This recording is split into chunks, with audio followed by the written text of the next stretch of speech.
आज भारत की लोकसभा के अंदर भारत के गृह मंत्री ने दिल्ली नगर निगम के एकीकरण का एक प्रस्ताव प्रस्तुत किया है। एकीकरण को लेकर के जो कारण बताए जा रहे हैं उसमें सबसे बड़ी बात थी आर्थिक तंगी, आर्थिक नुकसान, एमसीडी का।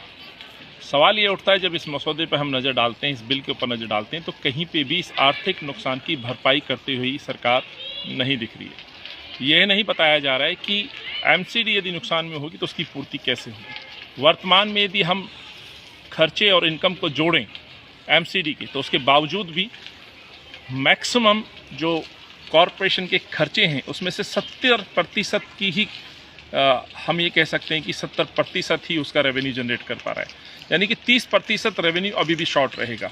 तो इस बिल के अंदर कहीं भी गृह मंत्री ने यह नहीं बताया कि 30% की लगभग क्षतिपूर्ति कैसे एमसीडी के अंदर होगी। जो कहा जा रहा था कि कर्मचारियों की तनख्वाह समय पे नहीं मिलती, कर्मचारी परेशान होते हैं, उसका प्रभाव विकास पे पड़ा है।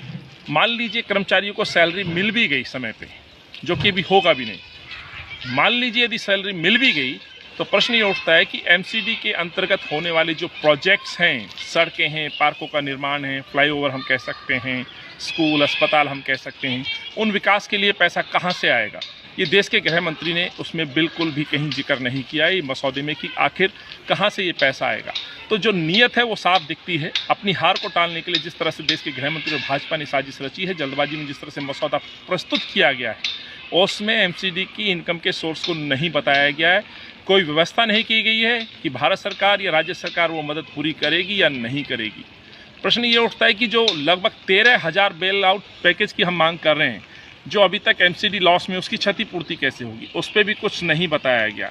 तो यहाँ जहाँ भाजपा की नीयत ठीक नहीं है, वहाँ मैं आम आदमी पार्टी से भी कहना चाहता हूँ। कल मैंने उनका भाषण सुना विधानसभा के अंदर, कहीं अरविंद केजरीवाल ने कहीं भी एकीकरण के खिलाफ एक शब्द नहीं बोला।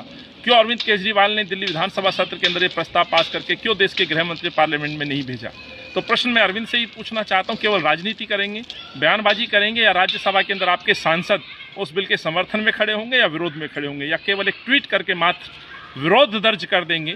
क्या अमित शाह और भाजपा से इतने डरते हैं अरविंद केजरीवाल की दिल्ली को बचाने के लिए आज दिल्ली का जो एकीकरण का बिल प्रस्तुत किया गया है, जो केवल और केवल जनता को परेशान करने वाला बिल होगा?